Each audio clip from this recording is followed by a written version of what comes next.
ਸਤਿ ਸ਼੍ਰੀ ਅਕਾਲ one news ਸਿੱਖ ਰਹੇ ਦੇਸ਼ ਵਿਦੇਸ਼ ਦੇ ਸਾਰੇ ਦਰਸ਼ਕਾਂ ਦਾ ਸਵਾਗਤ। ਮੈਂ ਤੁਹਾਡਾ ਰਮਨ ਬਾਜਵਾ। ਖਬਰਾਂ ਦਾ ਵਿਸਥਾਰ ਕਰਾਂਗੇ, ਪਰ ਸਭ ਤੋਂ ਪਹਿਲਾਂ ਇੱਕ ਨਜ਼ਰ ਹੁਣ ਤੱਕ ਦੀਆਂ ਹੈਡਲਾਈਨਸ ਤੇ। ਟੋਕੀਓ ਵਿੱਚ ਚੱਲ ਰਹੀਆਂ 올림픽 ਖੇਡਾਂ ਦੀ ਹਰ ਪਾਸੇ ਚਰਚਾ। ਰੋਇੰਗ 8 ਗੇਮ ਵਿੱਚ ਕੈਨੇਡੀਅਨ ਖਿਡਾਰਨਾਂ ਨੇ ਕੀਤਾ ਸ਼ਾਨਦਾਰ ਪ੍ਰਦਰਸ਼ਨ। ਕੈਨੇਡਾ ਦੀਆਂ ਖਿਡਾਰਨਾਂ ਨੇ ਜਿੱਤਿਆ ਸੋਨੇ ਦਾ ਤਗਮਾ। ਐਨਡੀਪੀ ਆਗੂ ਜਗਮੀਤ ਸਿੰਘ ਨੇ ਬ੍ਰਿਟਿਸ਼ ਕੋਲੰਬੀਆ ਵਿੱਚ ਜਲਵਾਯੂ ਤਬਦੀਲੀ ਦੇ ਮੁੱਦੇ ਨੂੰ ਲੈ ਕੇ ਕੀਤੀ ਪ੍ਰੈਸ ਕਾਨਫਰੰਸ। ਕਿਹਾ ਜਲਵਾਯੂ ਤਬਦੀਲੀ ਬਾਰੇ ਰਣਨੀਤੀ ਬਣਾਉਣਾ ਬਹੁਤ ਜ਼ਰੂਰੀ। ਬ੍ਰਿਟਿਸ਼ ਕੋਲੰਬੀਆ ਸੂਬੇ ਵਿੱਚ ਭਿਆਨਕ ਗਰਮੀ ਦਾ ਕਹਿਰ। ਗਰਮੀ ਕਾਰਨ ਅੱਗ ਲੱਗਣ ਦੀਆਂ ਵਾਪਰੀਆਂ ਕਈ ਘਟਨਾਵਾਂ। 24 ਘੰਟੇ ਅੰਦਰ ਹੀ ਅੱਗ ਲੱਗਣ ਕਾਰਨ ਵਾਪਰੀਆਂ 62 ਘਟਨਾਵਾਂ। ਦੀ ਲੈਜੈਂਡਰੀ ਸਿੱਖ ਰਾਈਡਰਸ ਪੁੱਜੀ ਓਨਟਾਰੀਓ ਦੀ ਧਰਤੀ ਤੇ। ਔਰੇਂਜਵਿਲ ਵਿਖੇ ਸਿੱਖ ਮੋਟਰਸਾਈਕਲ ਕਲੱਬ ਆਫ ਓਨਟਾਰੀਓ ਅਤੇ ਰਾਈਡ ਫॉर ਰਾਜਾ ਫਾਊਂਡੇਸ਼ਨ ਵੱਲੋਂ ਕੀਤਾ ਗਿਆ ਨਿੱਘਾ ਸਵਾਗਤ। ਰਾਈਡਰਸ ਦਾ ਕੀਤਾ ਗਿਆ ਵਿਸ਼ੇਸ਼ ਸਨਮਾਨ। ਤੇ ਹੁਣ ਖਬਰਾਂ ਵਿਸਥਾਰ ਨਾਲ। ਕੈਨੇਡਾ ਕੋਵਿਡ-19 ਇਨਫੈਕਸ਼ਨਸ ਦੀ ਚੌਥੀ ਵੇਵ ਵੱਲ ਵਧ ਰਿਹਾ ਹੈ, ਪਰ ਇਹ ਵੇਵ ਕਿੰਨੀ ਖਤਰਨਾਕ ਹੋਏਗੀ ਇਸ ਗੱਲ ਉੱਤੇ ਨਿਰਭਰ ਕਰੇਗਾ ਕਿ ਕਿੰਨੇ ਲੋਕ ਪੂਰੀ ਤਰ੍ਹਾਂ ਵੈਕਸੀਨੇਟ ਹੋ ਚੁੱਕੇ ਨੇ। ਇਹ ਚੇਤਾਵਨੀ ਜਾਰੀ ਕੀਤੀ ਗਈ ਹੈ ਨਵੀਂ ਕੌਮੀ ਮਾਡਲਿੰਗ ਤੋਂ ਬਾਅਦ। ਦੇਸ਼ ਵਿੱਚ ਕੋਵਿਡ-19 ਮਾਮਲਿਆਂ ਵਿੱਚ ਇੱਕ ਵਾਰ ਫਿਰ ਇਜ਼ਾਫਾ ਦੇਖਣ ਨੂੰ ਮਿਲ ਰਿਹਾ ਹੈ। Today we'll provide the latest update on the national epidemiology and modeling work that informs the ongoing management of COVID-19 in Canada. Since the peak of activity in the spring, we've made tremendous progress both in reducing COVID-19 disease activity and increasing vaccine coverage. This has enabled the lifting of many public health restrictions across the country. But as we've seen in recent weeks, that comes with some expected increases in daily case counts. However, with ongoing efforts to increase the proportion of fully vaccinated Canadians and continued vigilance with public health advice, we could keep infection rates lower and reduce the risk of a strong Delta wave that could exceed healthcare capacity in the fall and winter. Although case counts are still 93% lower than the peak of the third wave, some resurgence in cases has been observed recently, with an average of over 640 new cases being reported daily over the past 7 days. NDP ਆਗੂ ਜਗਮੀਤ ਸਿੰਘ ਨੇ British Columbia ਵਿੱਚ ਜਲਵਾਯੂ ਤਬਦੀਲੀ ਦੇ ਮੁੱਦੇ ਨੂੰ ਲੈ ਕੇ press conference ਕੀਤੀ। ਉਹਨਾਂ ਕਿਹਾ ਕਿ ਵਾਤਾਵਰਣ ਤਬਦੀਲੀ ਨਾਲ ਨਜਿੱਠਣ ਦੇ ਮਾਪਦੰਡਾਂ ਬਾਰੇ ਗੱਲਬਾਤ ਕੀਤੀ ਹੈ ਤੇ ਇਸ ਦੇ ਨਾਲ ਹੀ ਉਹਨਾਂ ਕਿਹਾ ਕਿ ਵਾਤਾਵਰਣ ਤਬਦੀਲੀ ਦੌਰਾਨ ਬਹੁਤ ਚੁਣੌਤੀਆਂ ਦਾ ਸਾਹਮਣਾ ਕਰਨਾ ਪੈ ਰਿਹਾ, ਜਿਸ ਬਾਰੇ ਰਣਨੀਤੀ ਬਣਾਉਣਾ ਬਹੁਤ ਜ਼ਰੂਰੀ ਹੈ। He cares deeply about the things that people care about here, so amazing to have Richard as part of our team. And today I want to talk a bit about the struggles that Richard touched on and some of the things that we're seeing. We are faced with a climate crisis that is so real. The air that we breathe right now is filled with smoke. Today is a little bit better than yesterday, but the days have been, the mountains are clouded because there is so much smoke. It's been so incredibly painful, the reality of the climate crisis, how it is impacting us right now. And I want to say to people that we as New Democrats are going to do everything we can to fight this climate crisis like we want to win. And that means creating thousands of good jobs that help us reduce our emissions. And there are so many things that we can do. We can invest in renewable energy. We can invest in electrifying transportation. We can retrofit buildings and homes to reduce our energy usage. There is so much that we can do. We just need to have the courage to take on the big polluters and to invest in the good jobs of the future that help us reduce emissions. And I want folks to know that we are committed to doing that. I also want to do a bit of a recap. This has been a very emotional tour. We spent a lot of time with Indigenous communities for the past 4 or 5 days. Recently we met with ਵਿਰੋਧੀ ਧਿਰ ਦੇ leader ਐਰਿਨ ਓਟੂਲ ਨੇ ਐਲਾਨ ਕੀਤਾ ਕਿ ਜੇਕਰ ਉਹਨਾਂ ਦੀ ਸਰਕਾਰ ਬਣਦੀ ਹੈ ਤਾਂ ਉਹਨਾਂ ਦੀ ਪਾਰਟੀ ਵੱਲੋਂ ਸ਼ਹਿਰ ਅੰਦਰ ਇੱਕ ਨਵਾਂ ਜਲਵਾਯੂ ਕੇਂਦਰ ਸਥਾਪਿਤ ਕਰਨ ਲਈ ਸੰਘੀ ਫੰਡ ਮੁਹੱਈਆ ਕਰਾਇਆ ਜਾਏਗਾ ਤਾਂ ਕਿ ਜਲਵਾਯੂ ਤਬਦੀਲੀ ਨਾਲ ਸਾਰਥਕ ਢੰਗ ਨਾਲ ਨਜਿੱਠਿਆ ਜਾ ਸਕੇ। Some Afghan interpreters who've worked alongside our brave Canadian Armed Forces members in the Afghanistan war are at risk of harm with the resurgent Taliban in Afghanistan. They are at risk of persecution and even death because they worked for our country and supported our men and women in uniform. In 2009, the Conservative government established a special immigration program to patriate at-risk interpreters and their families. Unfortunately, there are still some interpreters and contractors at risk in that country. The dislocation in Afghanistan and the lack of government structure there to run the program meant many interpreters didn't learn about the program or were unable to participate. Over 5 years ago, I worked with Canadian Armed Forces veterans to try and bring some of these left-behind interpreters to Canada. This was important to me as a veteran, even though I never served in Afghanistan. To our Afghanistan veterans, this is a critical loose end from that war that we need to address. British Columbia ਸੂਬੇ ਵਿੱਚ ਭਿਆਨਕ ਗਰਮੀ ਕਾਰਨ ਅੱਗ ਲੱਗਣ ਦੀਆਂ ਕਈ ਘਟਨਾਵਾਂ ਸਾਹਮਣੇ ਆਈਆਂ ਨੇ। ਇੱਕ ਪ੍ਰੈਸ ਕਾਨਫਰੰਸ ਦੌਰਾਨ ਸਿਹਤ ਮੰਤਰੀ ਐਂਡਰੀਅਨ ਡਿਕਸ ਨੇ ਦੱਸਿਆ ਕਿ ਬ੍ਰਿਟਿਸ਼ ਕੋਲੰਬੀਆ ਸੂਬੇ ਵਿੱਚ ਸਿਰਫ 24 ਘੰਟੇ ਦੇ ਅੰਦਰ ਹੀ ਅੱਗ ਲੱਗਣ ਨਾਲ ਜੁੜੀਆਂ 62 ਘਟਨਾਵਾਂ ਵਾਪਰੀਆਂ ਨੇ, ਜਿਸ ਦੇ ਬਾਅਦ ਫਾਇਰ ਫਾਈਟਰਾਂ ਅਤੇ ਬਚਾਅ ਟੀਮਾਂ ਲੋਕਾਂ ਨੂੰ ਸੁਰੱਖਿਅਤ ਸਥਾਨਾਂ ਤੇ ਸ਼ਿਫਟ ਕਰ ਰਹੀਆਂ ਨੇ। Mr. Farnworth, and as all of you know, Environment Canada heat warnings are in effect for most of the province. The very high temperatures are expected to continue for the next 48 hours at least, and that this is happening, of course, at a time when many people in the province are experiencing very poor air quality from wildfires. That will affect an increasing number of people in the province this weekend. Extreme heat is dangerous. It takes a toll on people's health. It's especially risky for people who are vulnerable, like seniors and people dealing with chronic health conditions. When temperatures go up, it's time for all of us to step up to help keep people safe and to help keep people cool, to help protect ourselves and our loved ones. The province is mobilized to help people during this heat alert across the healthcare system and across other government ministries, as Minister Farnworth has said. Working together with our health authorities and local government partners, we're ready to help people and communities beat the heat. And this work is already underway. All of our health authorities have all their systems on emergency footing to help anyone who might experience heat or smoke-related challenges. 6 ਅਗਸਤ ਤੋਂ ਬਾਅਦ Ontario ਆਪਣੇ ਕੋਵਿਡ-19 ਰੀਓਪਨਿੰਗ plan ਦੇ ਤੀਜੇ ਪੜਾਅ ਵਿੱਚੋਂ ਜਲਦ ਬਾਹਰ ਆ ਜਾਏਗਾ, ਪਰ ਅਜੇ ਵੀ ਇਨਡੋਰਸ ਵਿੱਚ ਲੋਕਾਂ ਨੂੰ ਮਾਸਕ ਪਾਉਣੇ ਪੈਣਗੇ। ਪ੍ਰੋਵਿੰਸ਼ੀਅਲ ਸਰਕਾਰ ਵੱਲੋਂ ਆਖਿਆ ਗਿਆ ਹੈ ਕਿ ਰੋਡ ਮੈਪ ਟੂ ਰੀਓਪਨਿੰਗ ਵਿੱਚੋਂ ਇੱਕ ਵਾਰੀ ਓਨਟਾਰੀਓ ਦੇ ਬਾਹਰ ਆ ਜਾਣ ਤੋਂ ਬਾਅਦ ਕਾਰੋਬਾਰਾਂ ਨੂੰ ਨਵੇਂ ਰੈਗੂਲੇਸ਼ਨਸ ਮੰਨਣੇ ਹੋਣਗੇ। ਹਾਲਾਂਕਿ ਅਜੇ ਤੱਕ ਕੋਈ ਤਾਰੀਖ ਤੈਅ ਨਹੀਂ ਹੋਈ ਹੈ। ਇਸ ਸਮੇਂ ਓਨਟਾਰੀਓ ਦੀ 68.9% ਆਬਾਦੀ ਦੋਵੇਂ ਡੋਜ਼ਾਂ ਲਵਾ ਚੁੱਕੀ ਹੈ। ਆਈਸੀਯੂ ਤੇ ਹਸਪਤਾਲ ਵਿੱਚ ਕੋਵਿਡ-19 ਦੇ ਮਾਮਲਿਆਂ ਦੀ ਗਿਣਤੀ ਲਗਾਤਾਰ ਘਟ ਰਹੀ ਹੈ, ਪਰ ਪ੍ਰੋਵਿੰਸ ਵਿੱਚ ਪਿਛਲੇ 2 ਦਿਨਾਂ ਵਿੱਚ ਕੇਸਾਂ ਵਿੱਚ ਮੁੜ ਤੋਂ ਇਜ਼ਾਫਾ ਦੇਖਣ ਨੂੰ ਮਿਲ ਰਿਹਾ ਹੈ। 3 ਹਫ਼ਤਿਆਂ ਵਿੱਚ ਪ੍ਰੋਵਿੰਸ ਵਿੱਚ 200 ਮਾਮਲੇ ਵਧੇ ਨੇ। ਜਦੋਂ ਪ੍ਰੋਵਿੰਸ ਤੀਜੇ ਪੜਾਅ ਵਿੱਚੋਂ ਬਾਹਰ ਨਿਕਲੇਗੀ, ਵੱਡੀ ਪੱਧਰ ਉੱਤੇ ਪਬਲਿਕ ਹੈਲਥ ਮਾਪਦੰਡ ਇੱਥੋਂ ਤੱਕ ਕਿ ਕੈਪੈਸਿਟੀ ਲਿਮਿਟਸ ਚੁੱਕ ਲਈਆਂ ਜਾਣਗੀਆਂ। ਕੁਝ ਮਾਪਦੰਡ ਫਿਰ ਵੀ ਰਹਿ ਜਾਣਗੇ। ਕੋਵਿਡ-19 ਲੱਛਣਾਂ ਲਈ ਪੈਸਿਵ ਸਕਰੀਨਿੰਗ ਤੇ ਹੋਰ ਬਿਜ਼ਨਸ ਨੂੰ ਸੇਫਟੀ ਪਲਾਨ ਅਪਣਾਉਣਾ ਹੋਏਗਾ। ਹਰੇਕ ਤਰ੍ਹਾਂ ਦੇ ਇਨਡੋਰ ਕਾਰੋਬਾਰਾਂ ਲਈ ਫੇਸ ਮਾਸਕ ਜ਼ਰੂਰੀ ਹੋਣਗੇ। ਇਸ ਨਾਲ ਹੀ ਸੋਸ਼ਲ ਡਿਸਟੈਂਸਿੰਗ ਅਤੇ ਹੈਂਡ ਵਾਸ਼ਿੰਗ ਵਰਗੇ ਮਾਪਦੰਡ ਵੀ ਜਾਰੀ ਰੱਖੇ ਜਾਣਗੇ।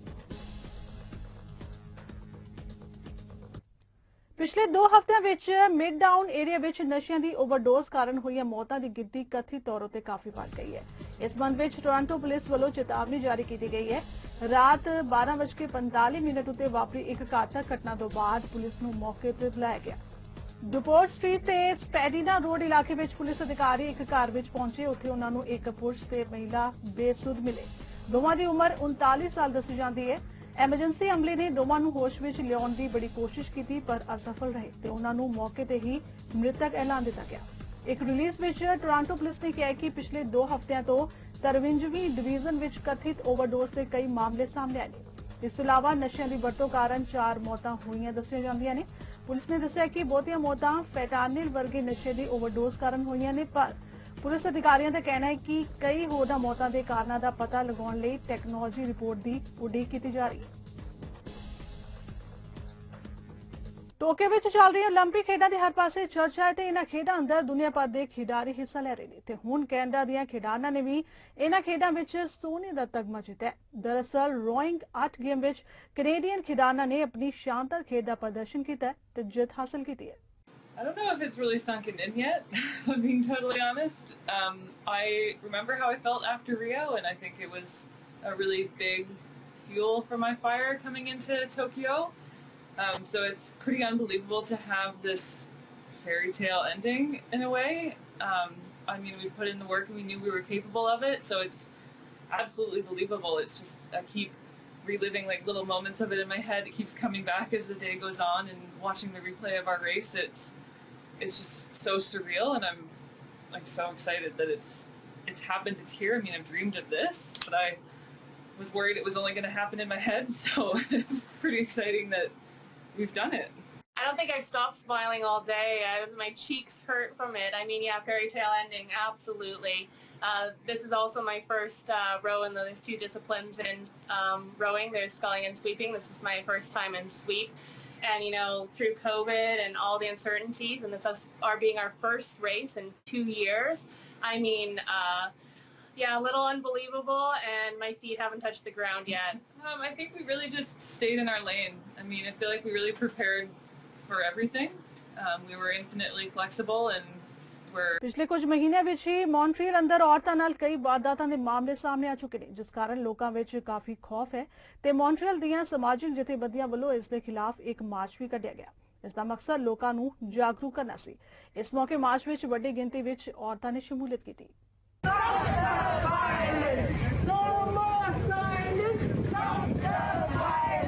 It's not a women's problem, it's a societal problem, it's a public health issue.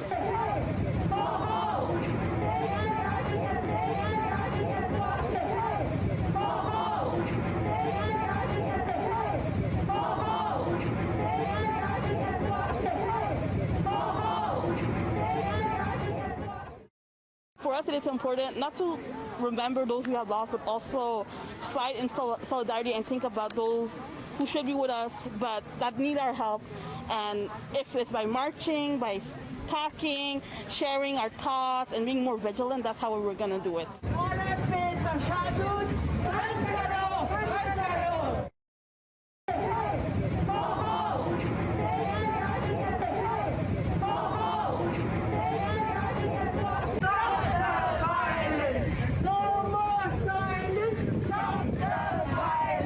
It's not a women's problem, it's a societal problem, it's a public health issue. The element of choice. ontario ਸਰਕਾਰ ਨੇ ਸੈਲਾਨੀਆਂ ਨੂੰ ਉਤਸ਼ਾਹਿਤ ਕਰਨ ਲਈ ontario palace ਬਣਾਉਣ ਦਾ ਐਲਾਨ ਕੀਤਾ ਹੈ, ਪਰ ਇਸ ਵਿੱਚ ਕਿੰਨਾ ਖਰਚਾ ਆਏਗਾ, ਕਿੰਨਾ ਸਮਾਂ ਲੱਗੇਗਾ ਤੇ ਟੈਕਸ ਪੇਅਰ ਲੋਕਾਂ ਉੱਤੇ ਇਸ ਦਾ ਕਿੰਨਾ ਪ੍ਰਭਾਵ ਪਵੇਗਾ।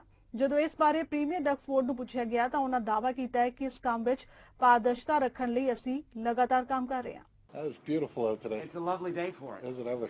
I wanted to ask you the obvious question, Sure. which is, we're announcing this today. We're here. You've walked up here. You've seen the amount of work. We know there's a ton of remediation that needs to be done to this site, but no one's provided an estimate as the amount of taxpayer money that's going to be required to get this thing going. The Globe and Mail has an estimate from government documents we obtained a couple of years ago that's $100 million. Can you tell me even a ballpark estimate of how much money taxpayers are going to have to put in to make this thing happen? Well, I can't give you an exact figure, but what we're doing is putting a lot of money into it to keep the costs lower for everyone to be inclusive.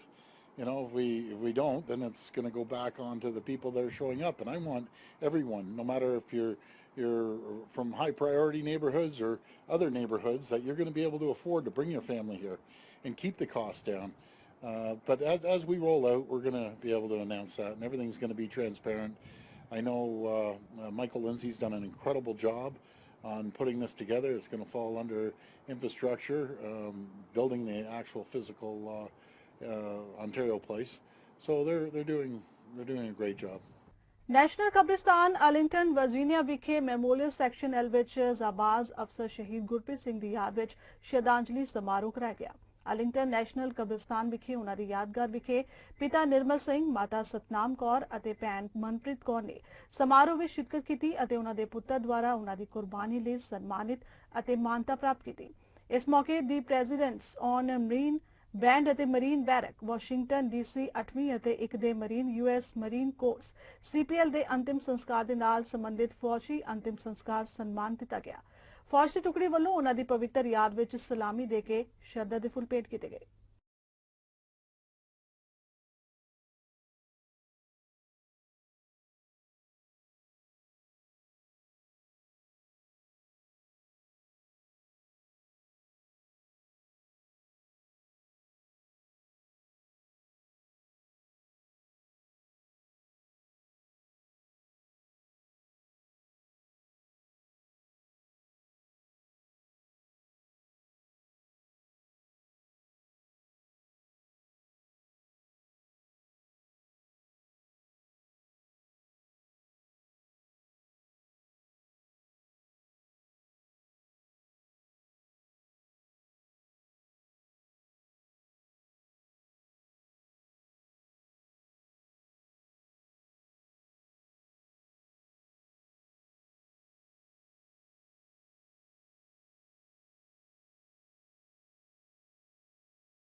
The legendary Sikh riders ਵੱਲੋਂ make ਏ ਵਿਸ਼ ਸੰਸਥਾ ਲਈ fund ਇਕੱਤਰ ਕਰਨ ਲਈ Vancouver ਤੋਂ ਸ਼ੁਰੂ ਕੀਤੀ ਗਈ ਮੋਟਰਸਾਈਕਲ ਰਾਈਡ ਓਨਟਾਰੀਓ ਦੀ ਧਰਤੀ ਤੇ ਪਹੁੰਚ ਚੁੱਕੀ ਹੈ।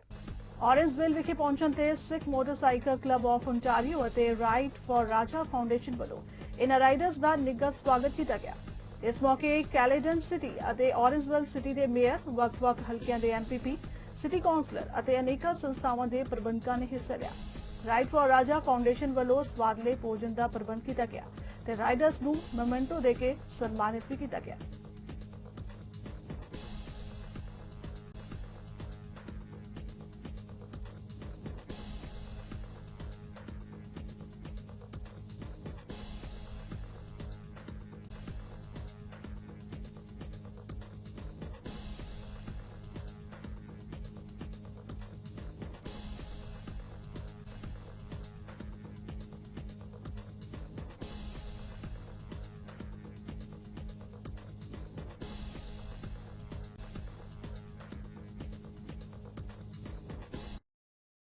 सब तो पहले सारे व्यूअर्स ਨੂੰ ਪਿਆਰ ਭਰੀ ਸਤਿ ਸ੍ਰੀ ਅਕਾਲ, ਨਮਸਤੇ ਤੇ ਅਸਲਾਮ ਅਲੈਕਮ। ਮੇਰਾ ਨਾਮ ਗੁਰਰਤਨ ਸਿੰਘ, ਤੁਹਾਡਾ ਐਮਪੀਪੀ ਬ੍ਰੈਂਪਟਨ ਈਸਟ ਤੋਂ।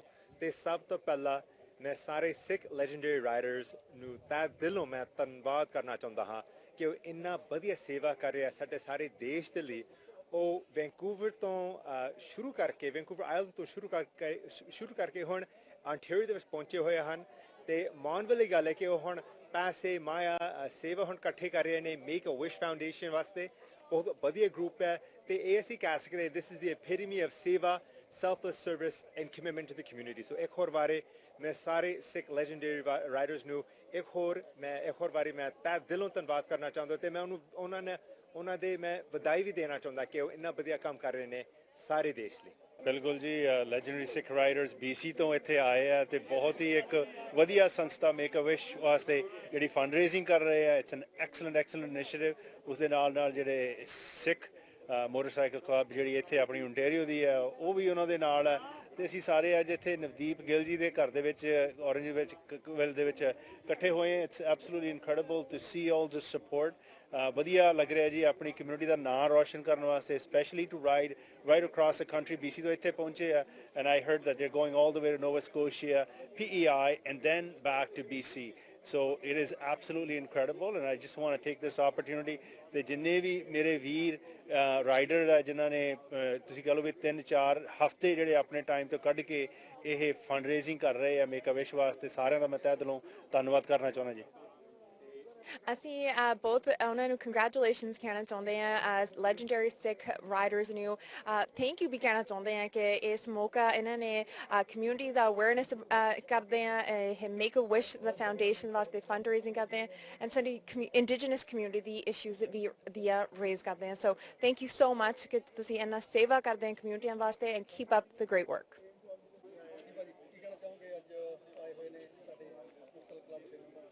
ਵਾਹਿਗੁਰੂ ਜੀ ਕਾ ਖਾਲਸਾ, ਵਾਹਿਗੁਰੂ ਜੀ ਕੀ ਫਤਿਹ। ਅੱਜ ਦਾ ਜੋ ਦਿਨ ਹੈ ਇੱਕ ਅਸੀਂ ਇਹ ਕਹਿ ਸਕਦੇ ਹਾਂ ਕਿ ਇਤਿਹਾਸਿਕ ਦਿਹਾੜਾ ਹੈ ਅੰਟਾਰੀਓ ਦੀ ਧਰਤੀ ਤੇ। ਅਸੀਂ ਅੱਜ ਤੋਂ 1 ਮਹੀਨਾ ਪਹਿਲਾਂ ਜਦੋਂ ਇਹ ਰਾਈਡ ਜੋ ਮੋਟਰਸਾਈਕਲ ਦੇ ਉੱਤੇ ਸਿੱਖ ਲੀਜੈਂਡਰੀ ਕਲੱਬ ਨੇ ਬ੍ਰਿਟਿਸ਼ ਕੋਲੰਬੀਆ ਦੀ ਧਰਤੀ ਤੋਂ ਤੋਰੀ, ਉਹ ਸਾਰੀਆਂ ਪ੍ਰੋਵਿੰਸਾਂ ਦੇ ਵਿੱਚੋਂ ਹੁੰਦੀ ਹੋਈ ਅੰਟਾਰੀਓ ਦੀ ਧਰਤੀ ਤੇ ਸਾਡੇ ਕੋਲ ਕੱਲ ਸ਼ਾਮ ਨੂੰ ਪਹੁੰਚੀ। ਜੋ ਇਹ ਰਾਈਡ ਹੈ ਜਿੱਥੇ ਸਿੱਖ ਮੋਟਰਸਾਈਕਲ ਕਲੱਬ ਨੇ ਪਿਛਲੇ ਸਮੇਂ ਦੇ ਵਿੱਚ ਵੱਡੀਆਂ ਫੰਡ ਰੇਜ਼ਿੰਗ ਰਾਈਡਸ ਕੀਤੀਆਂ ਨੇ, ਕੈਨੇਡੀਅਨ ਕੈਂਸਰ ਸੁਸਾਇਟੀ ਵਾਸਤੇ, ਟॉय ਰਾਈਡ ਵਾਸਤੇ, breast cancer awareness ride, peace and harmony ride, prostate cancer ride, ride for dad. ਜੋ ਇਹੋ ਜਿਹੇ ਵੱਡੇ ਉਪਰਾਲੇ ਜੋ ਸਿੱਖ ਮੋਟਰਸਾਈਕਲ ਕਲੱਬ ਨੇ ਕੀਤੇ ਨੇ, ਸਾਨੂੰ ਇੱਕ ਬਹੁਤ ਲੋੜ ਮਹਿਸੂਸ ਹੁੰਦੀ ਸੀ ਕਿ ਜੋ ਮੇਕ ਅ ਵਿਸ਼ ਆਰਗੇਨਾਈਜੇਸ਼ਨ ਹੈ ਜਿਨ੍ਹਾਂ ਬੱਚੇ ਆਪਣੇ ਜ਼ਿੰਦਗੀ ਦੀਆਂ ਇਹ ਸੰਸਾਰ ਨੂੰ ਅਖੀਰਲੇ ਸਮਿਆਂ 'ਚ ਦੇਖ ਰਹੇ ਹਨ, ਉਹਨਾਂ ਦੀਆਂ ਅਖੀਰਲੀਆਂ ਇੱਛਾਵਾਂ ਦੇ ਲਈ ਫੰਡ ਰੇਜ਼ ਕੀਤਾ ਜਾਵੇ ਤਾਂ ਕਿ ਉਹ ਆਪਣੀ ਜੋ ਲਾਸਟ ਵਿਸ਼ ਆ ਉਹ ਪੂਰੀ ਕਰ ਸਕਣ, ਜਿਹਦੇ ਵਿੱਚ ਉਹ ਵੱਡੀਆਂ ਡਿਗਨਿਟੀਜ਼ ਨੂੰ, ਰੋਲ ਮਾਡਲਸ ਨੂੰ, ਨਾਸਾ ਵਰਗੀਆਂ ਸੰਸਥਾਵਾਂ ਤੇ ਜਾਣਾ ਚਾਹੁੰਦੇ ਨੇ ਉਹ ਬੱਚੇ। ਉਹਨਾਂ ਵਾਸਤੇ ਜੋ ਅੱਜ ਸਿੱਖ ਮੋਟਰਸਾਈਕਲ ਕਲੱਬ ਜੋ ਅੰਟਾਰੀਓ ਦੀ ਧਰਤੀ ਤੇ ਜੀ ਆਇਆਂ ਨੂੰ ਆਖਦਾ ਹੈ ਲੀਜੈਂਡਰੀ ਸਿੱਖ ਰਾਈਡਰਸ ਨੂੰ, ਔਰ ਅੱਜ ਫੰਡ ਰੇਜ਼ ਕਰਕੇ ਕਰਕੇ ਉਹਨਾਂ ਨੂੰ ਦੇ ਰਿਹਾ ਹੈ। ਮੈਂ ਅੱਜ ਇਹ ਗੱਲ ਵੱਡੇ ਤੌਰ ਤੇ ਬੇਨਤੀ ਕਰਨਾ ਚਾਹੁੰਦਾ ਹਾਂ ਸਕਾਟ ਮੋਏ ਹੁਣਾਂ ਨੂੰ, ਜੋ ਸਸਕੈਚੁਆਨ ਦੀ ਧਰਤੀ ਤੇ ਰਾਜ ਕਰ ਰਹੇ ਹਨ, ਅੰਟਾਰੀਓ ਦੀ ਧਰਤੀ ਤੇ, ਬ੍ਰਿਟਿਸ਼ ਕੋਲੰਬੀਆ ਦੀ ਧਰਤੀ ਤੇ, ਮੈਨੀਟੋਬਾ, ਐਲਬਰਟਾ ਦੇ ਵਿੱਚ ਸਿੱਖ ਕੌਮ ਨੂੰ ਦਸਤਾਰ ਦੀ ਪੂਰਨ ਮਾਨਤਾ ਦਾ ਹੱਕ ਮਿਲ ਚੁੱਕਾ ਹੈ। ਪਰ ਅਫਸੋਸ ਜਦੋਂ ਅਸੀਂ ਸਸਕੈਚੁਆਨ ਦੀ ਧਰਤੀ ਤੇ ਆਪਣਾ ਪੈਰ ਰੱਖਦੇ ਹਾਂ ਸਾਨੂੰ ਮੋਟਰਸਾਈਕਲ ਆਪਣੇ ਟੋ ਟਰੱਕਾਂ ਦੇ ਵਿੱਚ ਲੋਡ ਕਰਨੇ ਪੈਂਦੇ ਹਨ। ਜੇ ਸਾਨੂੰ ਅੱਜ ਸਸਕੈਚੁਆਨ ਦੀ ਧਰਤੀ ਤੇ ਦਸਤਾਰ ਦੀ ਪੂਰਨ ਮਾਨਤਾ ਦਾ ਸੰਘਰਸ਼ ਮਿਲਿਆ ਹੁੰਦਾ, ਸਾਡਾ ਅੱਜ ਫੰਡ ਰੇਜ਼ਿੰਗ ਮੇਕ ਵਿਸ਼ ਵਾਸਤੇ ਹੋਰ ਵੀ ਹਾਇਰ ਲੈਵਲ ਤੇ ਹੁੰਦਾ। ਸੋ ਇਹ ਬਹੁਤ ਜ਼ਰੂਰੀ ਹੈ ਉੱਥੋਂ ਦੀਆਂ ਸੰਸਥਾਵਾਂ ਵਾਸਤੇ ਇਸ ਗੱਲ ਤੇ ਧਿਆਨ ਦੇਣਾ ਔਰ ਸਮੇਂ ਦੀਆਂ ਸਰਕਾਰਾਂ ਦਾ ਧਿਆਨ ਦੇਣਾ ਕਿ ਉਹ ਗੱਲਬਾਤ ਕਰਕੇ ਜੋ ਉਹਨਾਂ ਨੂੰ ਰੂਲ ਦੇ ਵਿੱਚ ਅਮੈਂਡਮੈਂਟ ਚਾਹੀਦੀ ਅਸੀਂ ਉਹਨਾਂ ਨੂੰ ਮੁਹੱਈਆ ਕਰਵਾ ਚੁੱਕੇ ਹਾਂ। ਲਗਾਤਾਰ ਸਰਕਾਰਾਂ ਦੇ ਸੰਪਰਕ ਵਿੱਚ ਹਾਂ, ਪਰ ਸਸਕੈਚੁਆਨ ਦੀ ਸਰਕਾਰ ਦੇ ਕੰਨ ਤੇ ਜੂੰ ਨਹੀਂ ਸਰਕ ਰਹੀ। ਖਾਲਸੇ ਨੇ ਮੋਰਚੇ ਪਹਿਲਾਂ ਵੀ ਖੋਲ੍ਹੇ ਹਨ ਅਤੇ ਜਿੱਤੇ ਹਨ, ਪਰ ਅਸੀਂ ਦੋਵੇਂ ਹੱਥ ਜੋੜ ਕੇ ਬੇਨਤੀ ਕਰਦੇ ਹਾਂ ਪ੍ਰੀਮੀਅਰ ਸਕਾਟ ਮੋਏ ਹੁਣਾਂ ਨੂੰ ਕਿ ਸਸਕੈਚੁਆਨ ਦੀ ਧਰਤੀ ਤੇ ਜਲਦ ਤੋਂ ਜਲਦ ਸਿੱਖ ਕੌਮ ਨੂੰ ਦਸਤਾਰ ਦੀ ਪੂਰਨ ਮਾਨਤਾ ਦਾ ਹੱਕ ਦਿੱਤਾ ਜਾਵੇ। ਫਿਲਹਾਲ ਵਰਲਡ ਨਿਊਜ਼ ਵਿੱਚ ਇੰਨਾ ਹੀ। ਦੇਸ਼ ਉਹਨਾਂ ਦੀ ਬਾਕੀ ਖਬਰਾਂ ਦੀ ਜਾਣਕਾਰੀ ਲਈ ਤੁਸੀਂ ਬਣੇ ਰਹੋ ਸਾਡੇ ਨਾਲ ਚੰਡੀਗੜ੍ਹ ਟਾਈਮ ਟੀਵੀ ਤੇ। ਧੰਨਵਾਦ।